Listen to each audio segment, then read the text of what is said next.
Hooray for a new unit.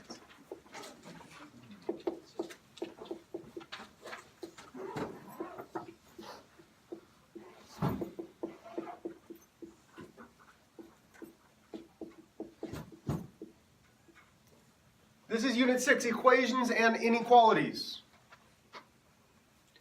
This will be the only day that I call it both equations and inequalities because I don't want to write all of that because my handwriting's bad and it makes me look like a child when I write a lot of words. So we're going to shorten it down so I can take my time on the one word. Equations and inequalities, this is and always will be day 1. Can we see it? We can see it. You know what would be awesome, Mrs. Armstrong? If I didn't have to check my camera every time. Like if I had a real camera, not my phone, that was able to take nice videos so that people could actually see them. That would be pretty cool.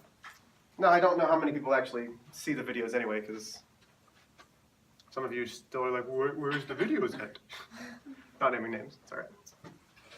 So equations and inequalities.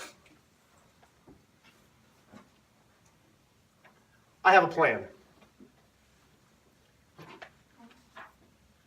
Right? I do have a plan. We're doing additive inverse. Yeah, we are. Yeah. It's been a long weekend. I don't feel good. So the reason that I'm saying, hey, I have a plan, is could I jump you into equations right now and get you to understand them? Probably. Like really, probably. They're not hard. But from all the years that I've been teaching, if I don't give you a little background information and prior knowledge, it makes the rest of the unit tougher. So what we're going to start with today, and we're going to deal just for a little bit, is we are going to deal with properties. And you have seen mathematical properties before, or at least you should have. And I'm pretty sure that Mrs. Armstrong's told me this morning, no, they absolutely have. So we are going to talk about 3 important properties for equations. The first property is called the additive inverse property.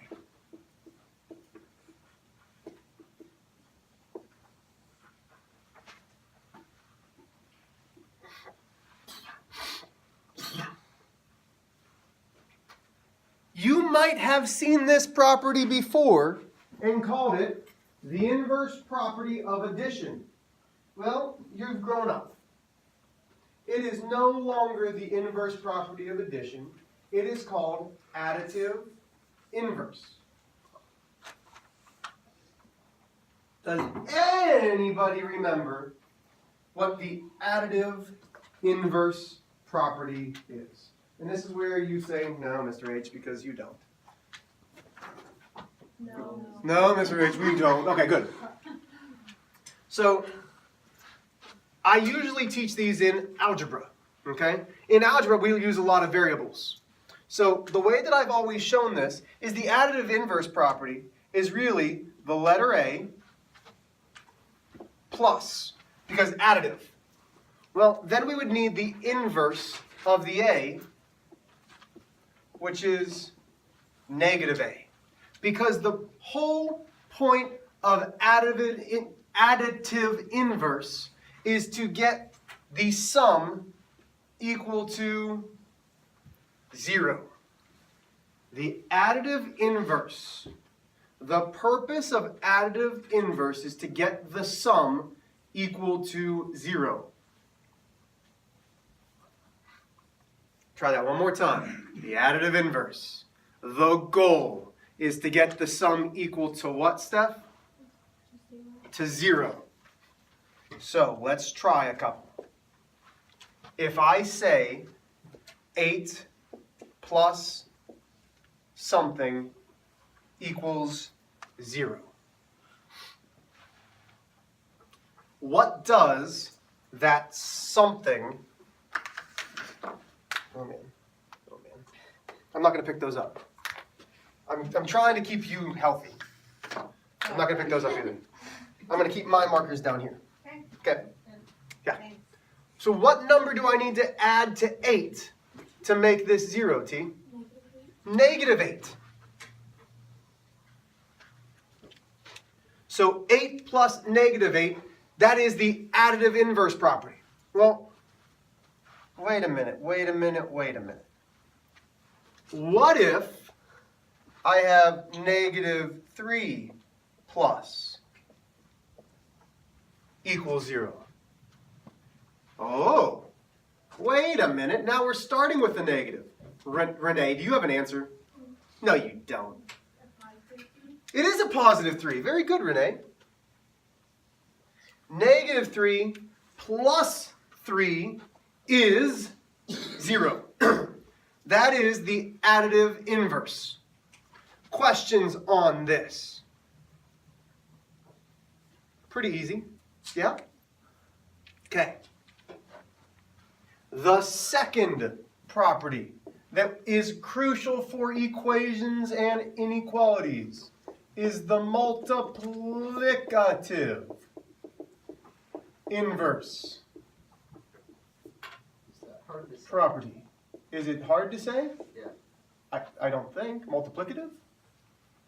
I mean, I don't. What word is hard to say? What do you mean? I don't know. You said, is it hard to say? So I'm confused. Yeah, that. So that word's hard to say for you. Well, no, I'm smart though. I'm good. Okay. Yeah, I'm done over here. No, you're not. You- You're just not as smart as me. No, I'm done. But if you had this nice shirt and these nice shoes, maybe you would get like my intelligence. Well, The I look that don't Brooklyn's giving me right now is like, what are you talking about? I don't- Brooklyn wishes that she wasn't here. We're gonna be done. Brooklyn, do you remember what the multiplicative inverse property is? I can't hear you. No, okay. So again, just like the additive inverse property was the property of addition, or the inverse property of addition for most of you, the multiplicative inverse property was the inverse property of multiplication. Okay? So additive inverse property, I'm going to put in parentheses a plus sign.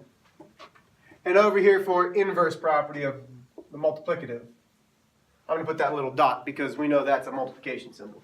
That way we understand that one's addition and one's multiplication. I am not going to lie and tell you that the multiplicative inverse property is easy. Owen? Hey. Hey, you had your hand up? Oh no, I'm stretching. Okay. The multiplicative inverse property is a little bit trickier than the additive inverse property, but not much. So let's say I have A. To get the inverse, this time we're not using negatives.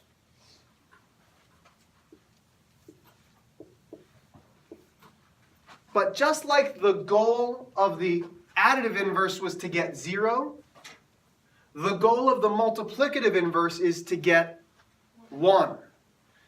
The goal of additive inverse is to add to get 0. The multiplicative inverse is to multiply to get 1. Owen, what do you think we have to multiply A by to get 1? A. Well, 1. no, because A multiplied by 1 gives me A. So think about it in numbers. 7 multiplied by 1 gives me 7. 7. Does that give me 1? Yep. No. So what would I have to multiply A by to give me 1? Addie?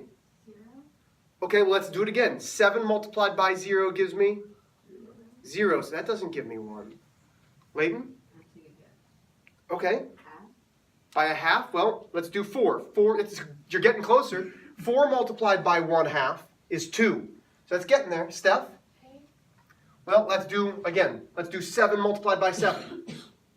That's 49. Jackson? 2. Well, 7 multiplied by 2 would be 14.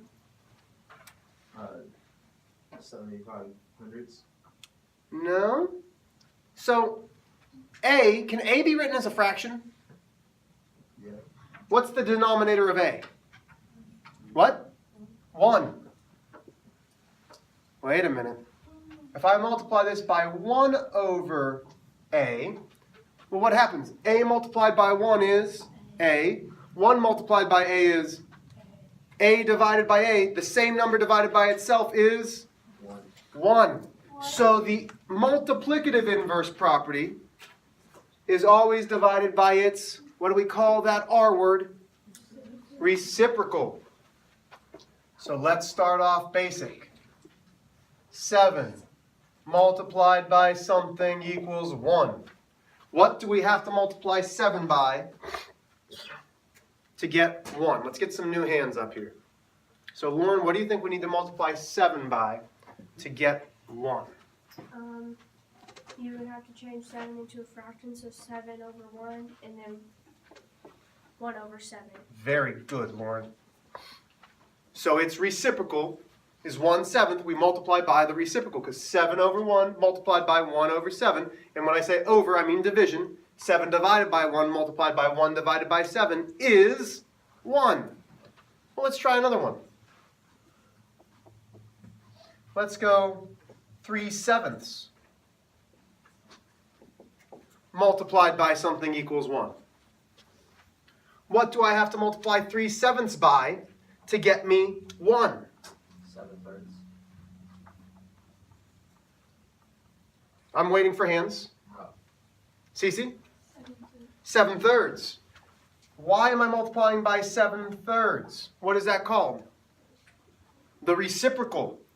We multiply the numerators. 3 multiplied by 7 is 21. We multiply the denominators. 7 multiplied by 3 is 21.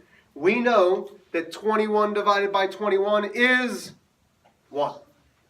Questions on that so far? Okay. Now my favorite property. And truly it is my favorite property. It is the distributive property. Is that like division? So we've got the distributive property.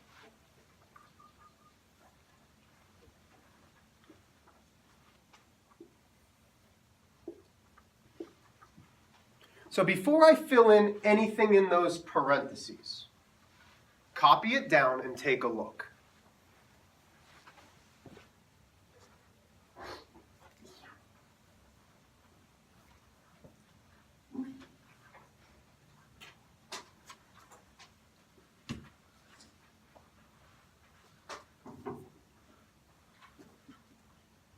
What does it mean when I have something smack dab up against a parenthesis? And when I say what does it mean, what mathematical operation is happening when I have something smack dab up against the parenthesis? Go ahead. Multiplication. Multiplication. So the distributive property is all about multiplication. But when we distribute, just like Mrs. Armstrong distributed your tests, did she distribute it only to like one of you? What did she do? She handed the test back to who? All of you. The number that's getting distributed gets distributed to everything inside the parenthesis. So let's say I have A, and then in parentheses I've got B plus C. This is a little bit tricky. I'm going to group that letter or that number directly out in front, and just like before, when we're changing mixed numbers to improper fractions, I draw that little multiplication sign. I want to know that, because now that becomes A multiplied by B.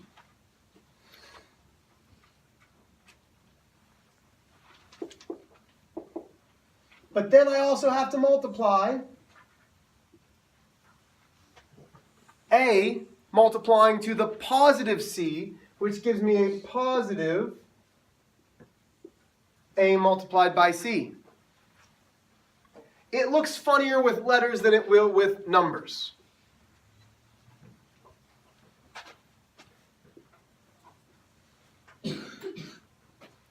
It looks funnier with letters than it does with numbers. But you're going to see this on your map test. You're going to see this in algebra. You're going to see it with variables. So I can't skip that and go straight to numbers. But let's replace them. Okay, let's replace our variables. The variables are the letters that replace the numbers. So let's replace those variables. Let's substitute in with some numbers. Steph, your favorite small number? 2. So A is now going to be 2. Lauren, your favorite letter between X and Y? X. Good.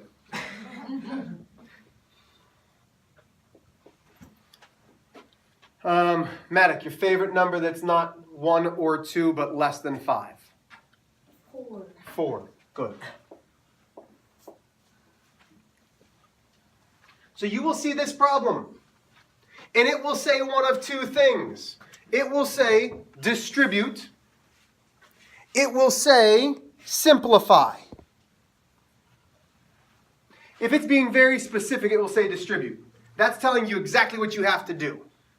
I personally will not put distribute. I will say simplify. Simplify means get me an answer. So watch how I do this. The first step in distributing is I am going to find my number and its sign that's directly out in front of the parentheses. And I box it in. That is a positive 2. I am taking a positive 2 and I am multiplying it to everything inside the parentheses. Listen again.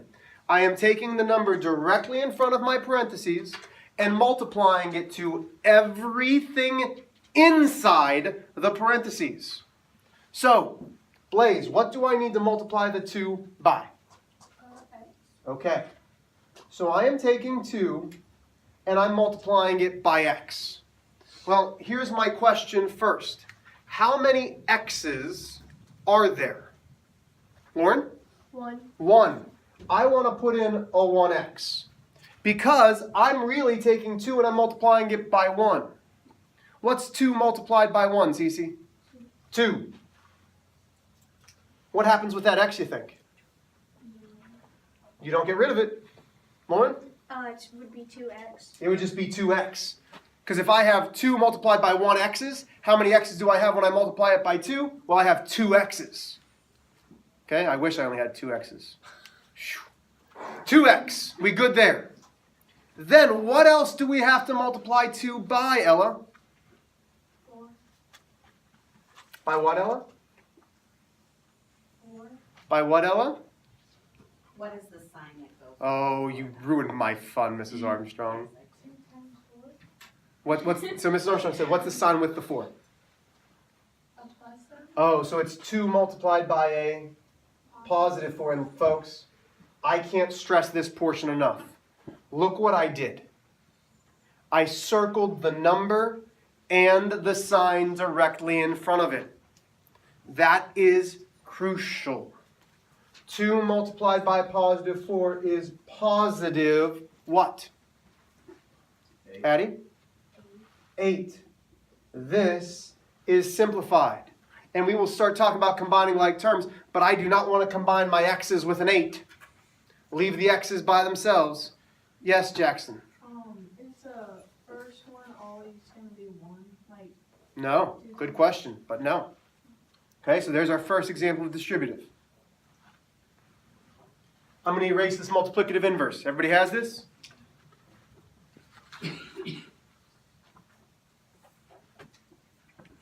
So, we've got negative 4, 2x minus 3.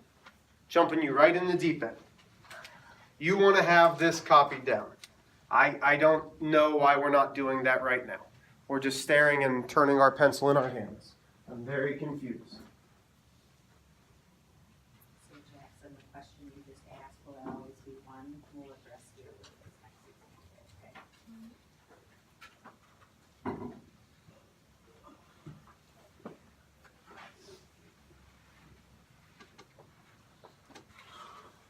okay? Okay, so my first step, I am always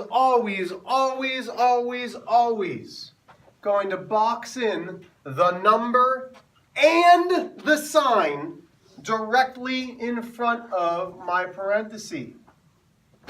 So when I look at this, it's not just 4, it's negative 4. That's important because when I multiply, if I'm multiplying a negative by a positive, I know my answer needs to be negative. If I multiply a negative by a negative, I know my answer needs to be positive. Okay, Jenna, what am I multiplying my negative 4 by? 2x. Good, so I'm taking this negative 4 and I'm multiplying it to the 2x. So, we think about just the numbers, Miss Stewart. What's negative 4 multiplied by 2? Negative 8. Can I leave it as negative 8? What needs to be with it? Because it's negative 8x. Beautiful. Okay, Taylor, you ready? You're fine. You've got this. What am I going to multiply my negative 4 by? Positive or negative 3. Say that one more time. Negative 3. So I'm taking negative 4, and I love what you said. I'm multiplying it to the negative 3. Again, notice I put my multiplication symbols up on my lines. I circled my term and the sign. Mrs. Armstrong, do you remember teaching this to 8th grade? We taught the exact same thing. Do you remember me explaining to him, hey, I really want you to box this, I want you to circle this so we don't screw up signs? Correct. Do you remember them not doing that? Correct. Do you remember them screwing it up? Yes. Okay. Guys, the reason that I'm doing this is because it makes it easier to actually see what the signs are. Please do it this way. What is negative 4 multiplied by negative 3? Go ahead, Lauren. Positive 12. Lauren, thank you. Say it one more time. Positive 12. Positive 12. The problem that I see a lot is I see people say it's 12. And they write this as an answer. Negative 8x 12. That's not right. There needs to be a sign with it. And Lauren told me what that sign was. It's a? Plus sign. Yeah, it's positive.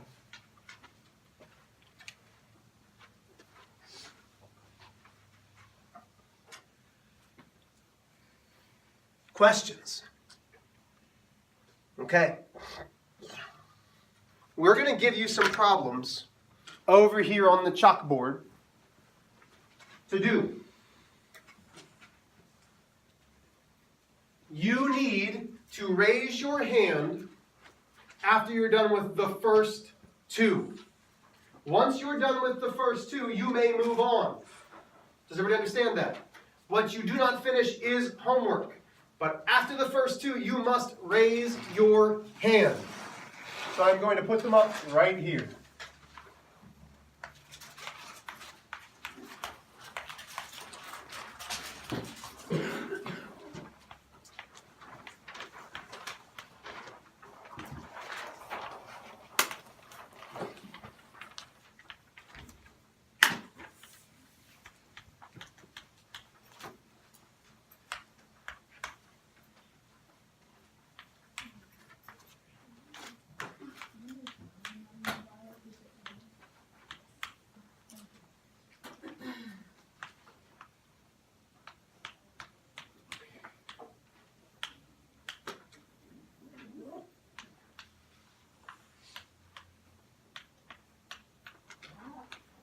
Okay, there's your problems. I'm going to take this over so you guys can see your homework. There's our 6 problems. Let's make sure that it's not blinding so we can all see them. So if you don't finish them now, that's the 6 you have to do. Happy Monday.